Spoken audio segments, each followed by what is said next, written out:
Chris Pratt took all the clout and popularity he amassed from starring in the Jurassic World and Guardians of the Galaxy franchises and used them to make The Tomorrow War, a blandly derivative and overlong sci-fi thriller. Originally scheduled pre-pandemic to premiere in theaters, it's now arriving on streaming through Amazon Prime Video, but it's hard to imagine that watching this on the big screen would have improved the experience significantly. With his first live-action feature, the Lego Batman movie, director Chris McKay stitches together several overly familiar elements in unremarkable fashion: a bit of time travel, a horde of relentless alien invaders, a ragtag band coming together to stop them, some unresolved father-son issues, and a few misfit sidekicks to provide comic relief. The supposedly original script from writer Zach Dean offers very little that's innovative or inspired. Amid all this hackneyed madness is Pratt, straining to tap into dramatic chops he simply doesn't have. He can be wildly charismatic zipping through the Marvel Cinematic Universe as the cocky Peter Quill, or he can be an engaging action hero handling dinosaurs as the brave Owen Grady. He's also an infectious charmer in the Lego Movie series as the voice of Sonny Emmett Brikovsky. But playing a bland suburban dad struggling to save his family, and all of humanity, isn't Pratt's strong suit. It gives him no room to swagger. And then once he gets thrown into the mayhem of jumping forward in time to stop the marauding aliens, his frequent wide-eyed, mouth-agape expression inadvertently calls to mind that famous Pratt meme from his pre-hunky days on NBC's Parks and Recreation.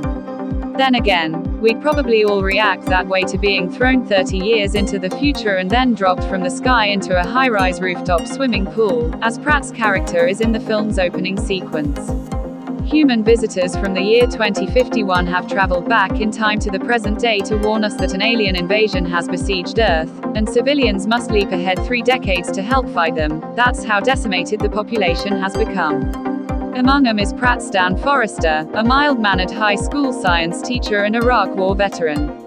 While he's reluctant to leave his wife, an underused Betty Gilpin, and bright, 9-year-old daughter, the self-possessed Ryan Kira Armstrong, he's also proclaimed at the film's start, "I am meant to do something special with my life, as so many mediocre, middle-aged white men have before him."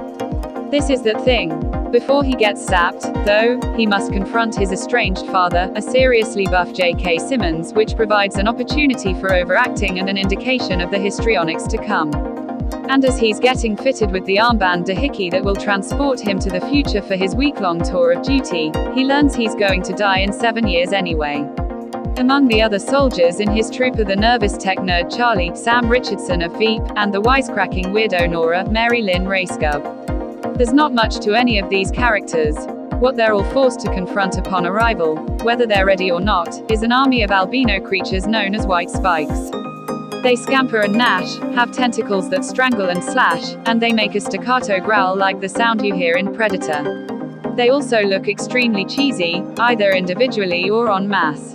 There's something jumpy not only about the way they move but also about how the giant action scenes are edited. They have a slick, incessant mania to them that's distancing. It certainly doesn't help that everything is smothered with a barrage of gunfire and Lorne Balfe's overwhelming score.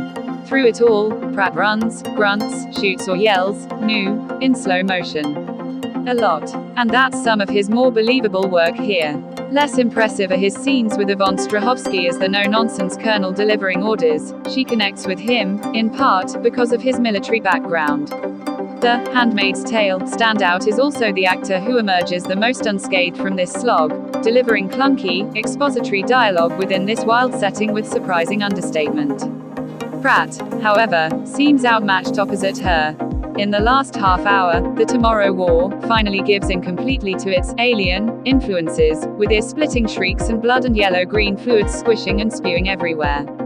It's as if a ballpark condiment bar became sentient and turned evil.